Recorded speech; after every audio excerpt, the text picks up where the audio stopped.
I went to Guntur Medical College, and I had a very strong disciplinarian as a father. And I had a extremely supportive wife that made what all I did possible. So there are lots of things in common. And I think as I look at it, Narendranath said on the day he was about to retire, he got this opportunity. I tell you a story that perhaps would inspire you. Many of you may have heard of this great institution called Arvind Eye Care System in Madurai, a world-renowned eye care system.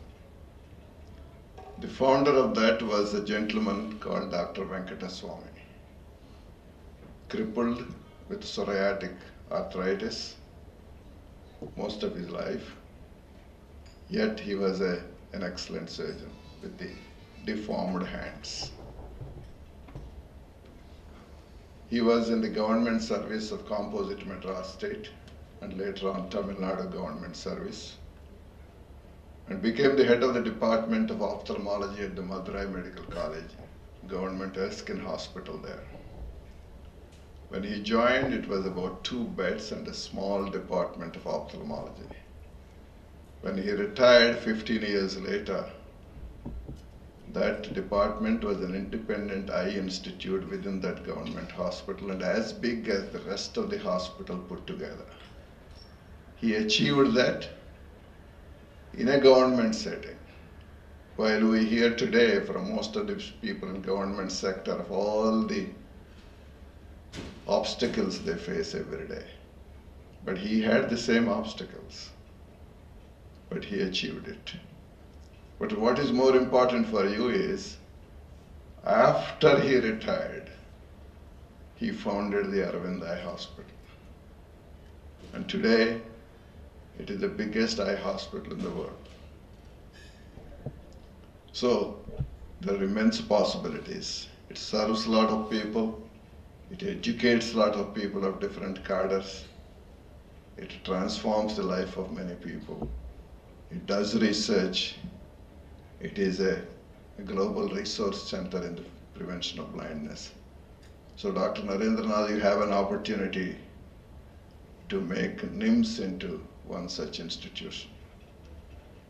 To me, when somebody uses the word institute and a hospital, I think they are 2 different things to me. Quite often people say, what is the difference? I say, for me the difference is, when you call yourself an institute, you have to create new knowledge, you have to disseminate new knowledge, and you have to practice new knowledge. That is an institute.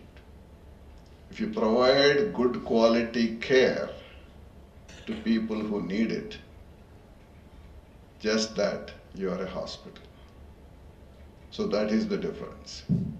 In Nizam's, I believe, was founded 30 years ago nearly, when Dr. Subbarao came with those ideals, and he did his bit, formed a strong foundation, and somewhere along the line got off the track. I know you have a difficult job at hand, but you can certainly put it back on the right track, and then you can certainly prove that this is a true institute.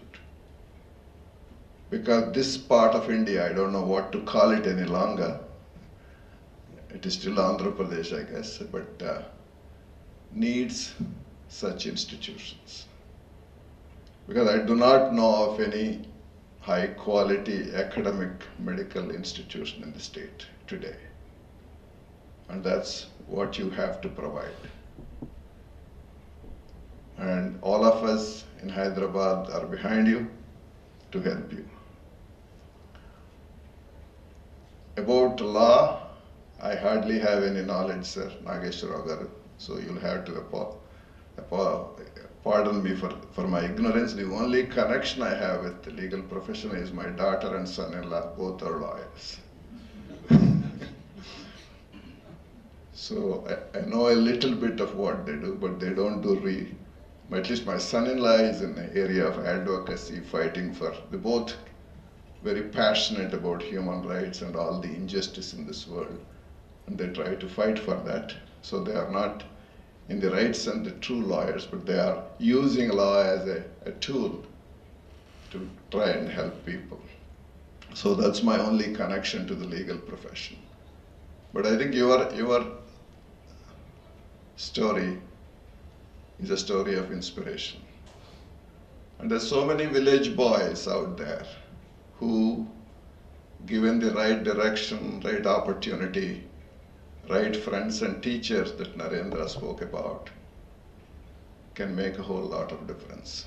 We have a cadre of colleagues in our institute called vision technicians. These are kids who complete intermediate in the villages, come for 1 year to train as technicians with us and go back to their own village to work in our primary centers. The very first one that we trained as one such technician about 17 years ago has just completed a PhD from University of New South Wales in Sydney. And there are others in that pipeline of career growth coming from some of the most disadvantaged rural areas of Andhra Pradesh, the district of Adilabad, Mahbubnagar, Prakasam, all these districts. So there is so much opportunity. And as Dr. Pari was pointing out, one of the evils that we are facing in our country today is grossly suboptimal quality of education.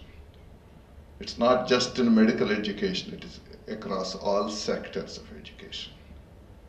Unless something radical is done in the area of education, we are going to, I believe, pay very big for the future of our country.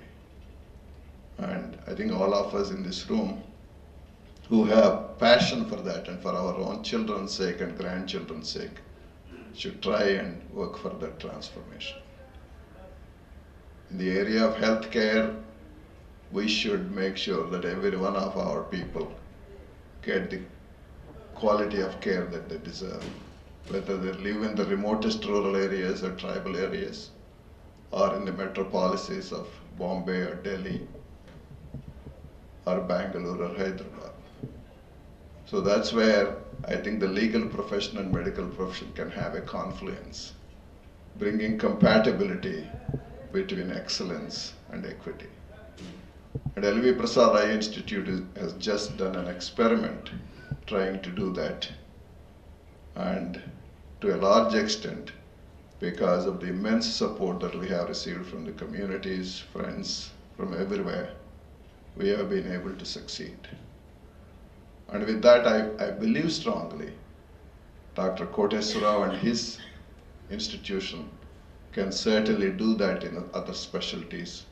And many of you others sitting in this in your own areas can bring that kind of care to the people that are completely neglected today in the remote rural areas and tribal areas. So with that, I would like to thank again Dr. Koteswarao, Dr. Pari for giving me this opportunity, and also congratulate Dr. Narendranath on his appointment. And may you be given all the strength to bring about the necessary transformation in your institution. Thank you so much.